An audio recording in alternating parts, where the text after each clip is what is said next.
করোনাকালে পরীক্ষা ছাড়াই উচ্চ মাধ্যমিকের মূল্যায়নে হতাশ হয়েছিলেন বরাবরের ভালো ছাত্র আলিপুরদুয়ারের বারোভিসার পার্থপ্রতিম সাহা। মাধ্যমিকে ৮২% পর উচ্চ মাধ্যমিকে ৬৩% নম্বর পাওয়ায় রীতিমতো মুষড়ে পড়েছিল সে। তখন থেকেই নিজের যোগ্যতা প্রমাণের তাগিদ মনে গেঁথে বসে। গুয়াহাটির আর্য বিদ্যাপীঠ মহাবিদ্যালয়ের ভূতত্ত্ববিদ্যায় 6 সেমিস্টারের এই পড়ুয়া লেখাপড়ার ফাঁকে আইআইটিতে ভর্তির জন্য joint admission test for masters পরীক্ষার জন্য নিজেকে তৈরি করেন।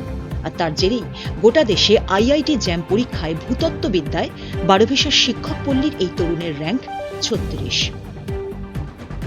আমি বলতে যাব যে পড়াশোনা করলে কোনোটাই টাফ না, যদি সময় বের করে যদি পড়াশোনা করা হয়, প্লাস গ্রুপ স্টাডি একটা খুব ইম্পর্ট্যান্ট ম্যাটার। যদি সেটা ভালো করে ভালো বন্ধু বেছে যদি করা হয় তো অবশ্যই সফলতা তো আসবেই। আমি ভবিষ্যতে চিন্তাধারা করেছি যে পিএইচডিটা করব থ্রু গেটে ভালো র্যাঙ্ক করে আমি পিএইচডিটা করব, তারপর ইউপিএসসি জিও সায়েন্টিস্টের এক্সামটা হয় বা ওএনজিসির ইন্টারভিউ দেব।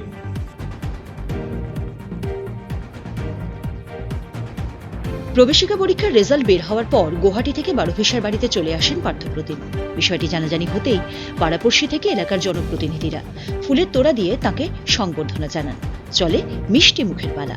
পার্থ জানায় ভবিষ্যতে গেট পরীক্ষা দিয়ে ভূতত্ত্ব নিয়ে পিএইচডি করার পরিকল্পনা রয়েছে তার। আমি চাইবো আমার ছেলে একটা ভালো করে পড়াশোনা করে যাতে একটা ভালো জায়গায় যায়, সেটা আমি সবসময় কামনা করি।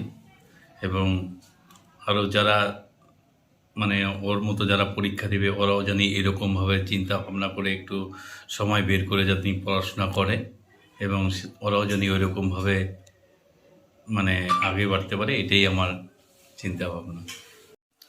ছেলের সাফল্য নেওয়া স্বাভাবিক, মনে করো আমি খুবই গর্বিত ছেলের প্রতি।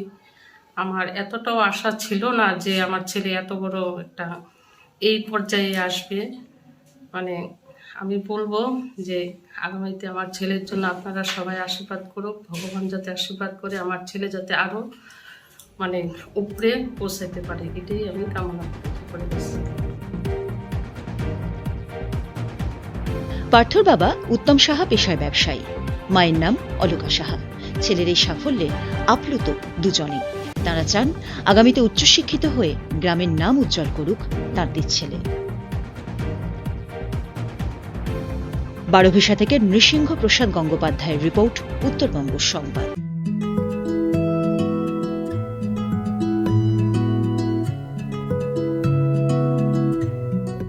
আসবেন তো শুভ মুহূর্তে?